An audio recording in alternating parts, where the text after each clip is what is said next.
to another episode of Box Office Gold Reviews. I'm your host, Mike.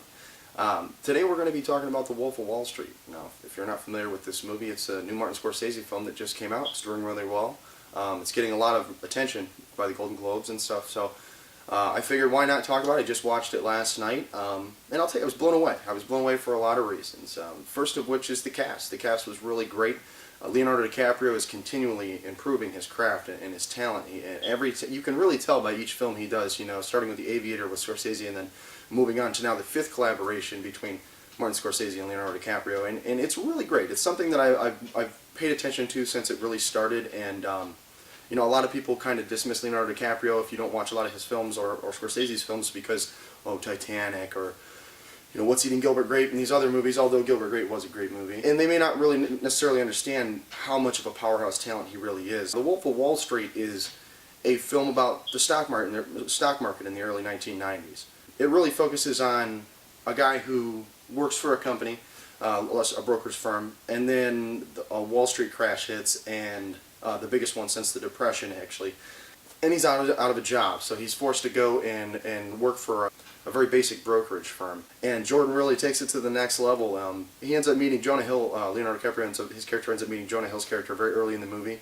And it's a really great dialogue between them. You can really, I would really think that these guys are friends in real life because the chemistry between them as friends is, I don't want to say unparalleled, but it's very, very good. And it seems to me, I have some really good friends in my life. It seems like it was a very genuine friendship, and you can tell that throughout the movie. Now, one thing they do really focus on in this movie is the darker side of making this kind of money and having this kind of success. Living to excess, living to these lavish lifestyles with these mansions and these boats and all this money that's coming in and going out just the same, and the drugs. Now, obviously, to accurately do a movie like this, Scorsese would have had to, put these things in there, the heavy cocaine usage, Quaaludes, a lot of really heavy drugs that you don't see in a lot of movies. I thought it was kind of neat. Spoiler alert, they smoke crack in this movie, which really blew me away. Scorsese is kind of known for making really unique choices in the way he does his films, and not only just the way he frames his films and shoots his films, and what he gets out of his actors. So to see him go to the Wall Street and the white collar crime side of things, was really interesting, and it was neat to see that director's take, because whenever you watch a film, obviously, as a director myself, you're getting their interpretation of the material, and you're getting their interpretation of what it would look like, what it would feel like, how the characters would act, their demeanor, their attire, everything. And they really fired on all cylinders with The Wolf of Wall Street. There is an awesome cameo by Matthew McConaughey. It's towards the beginning of the movie, but the fact that he's in the trailer just shows, aside from the star power that he obviously brings with him, he's doing a little bit part, and he's not in the film for very long, but when he is, he makes it count.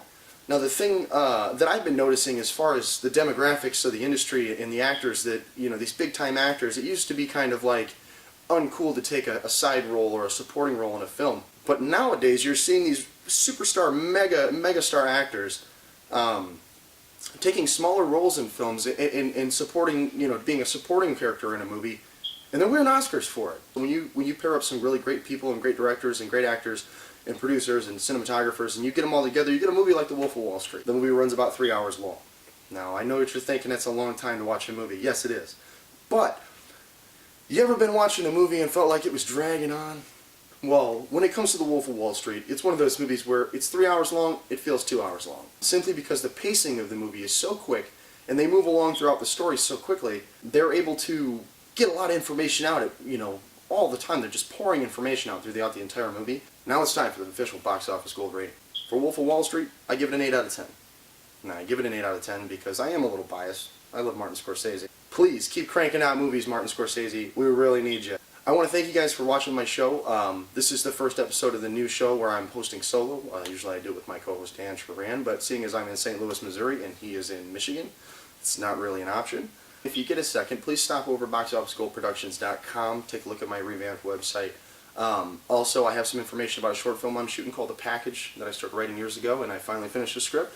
So I'm hoping to shoot it this year. So if you're feeling frisky, you're feeling like you want to take a trip to St. Louis and do some acting, by all means, give me a shout on my website, BoxOfficeGoldProductions.com. And again, thanks for watching.